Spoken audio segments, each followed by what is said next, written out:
wenn ich mit einem anderen in Frieden leben will, dann muss ich dem verzeihen. Also der Frieden setzt ein Verzeihen voraus. Und wenn man mit sich selber im Frieden leben will, dann setzt das auch ein Verzeihen voraus. Dass man sich selbst verzeiht.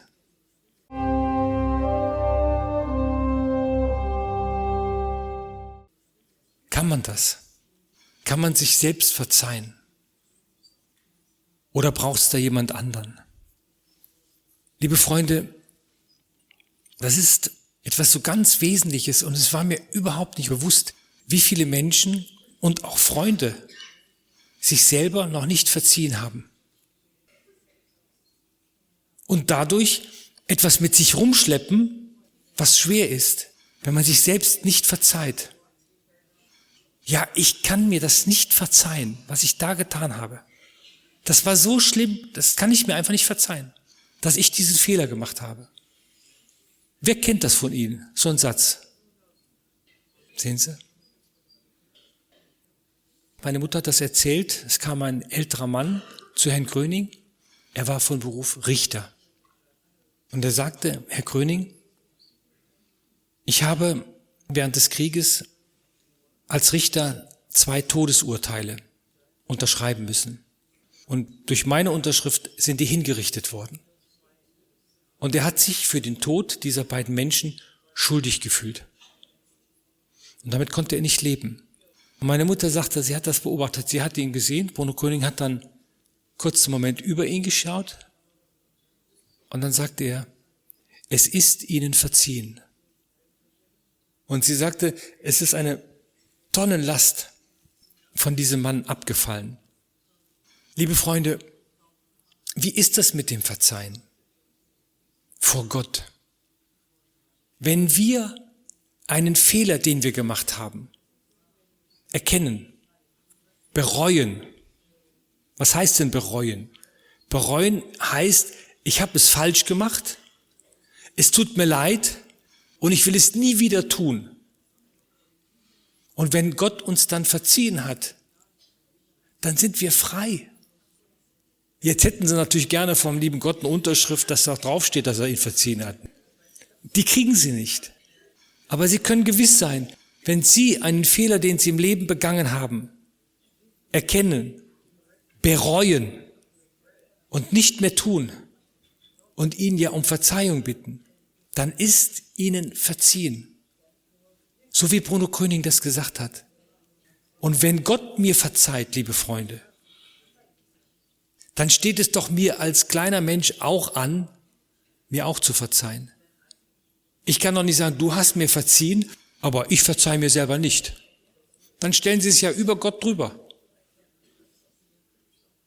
Ich werde es nie vergessen, als ich damals dem Autobesitzer im Wald sein Auto da nicht halb gestohlen, aber ich habe dem was weggeklaut vom Auto.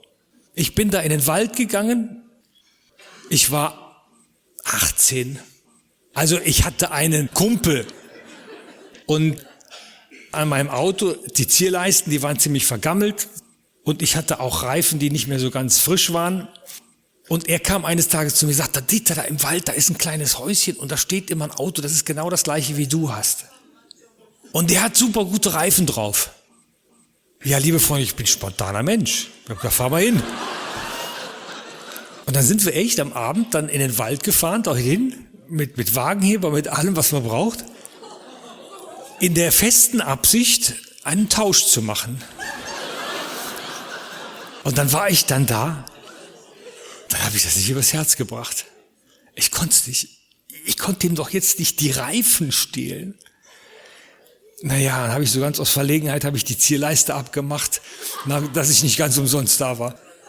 Ich habe die dann bei mir drauf gemacht, aber es hat in mir gearbeitet. Das hat mir keine Ruhe gelassen. Und irgendwann kam dann für mich die Erkenntnis, nee, die Zierleisten sind es nicht wert, dass du dein Gewissen damit belastest. Und wenn du den Mut hattest, etwas zu stehlen, dann musst du auch den Mut haben, dazu zu stehen und es zu korrigieren. Ja, aber wie? Klar, heimlich hinfahren, Zierleisten wieder dran machen und so tun, als wenn nichts gewesen wäre. Nee, dachte ich, du hast es gestohlen, dazu musst du stehen. Da habe ich meinen ganzen Mut zusammengenommen, bin alleine dann dahin gefahren und habe geklingelt. Ich habe gesagt, guter Mann, ich möchte mich entschuldigen. Ich habe was getan, das darf man nicht tun. Ich habe Ihre Zierleisten gestohlen und die möchte ich Ihnen jetzt zurückgeben. Sagt der Junge, komm rein, was ist denn los?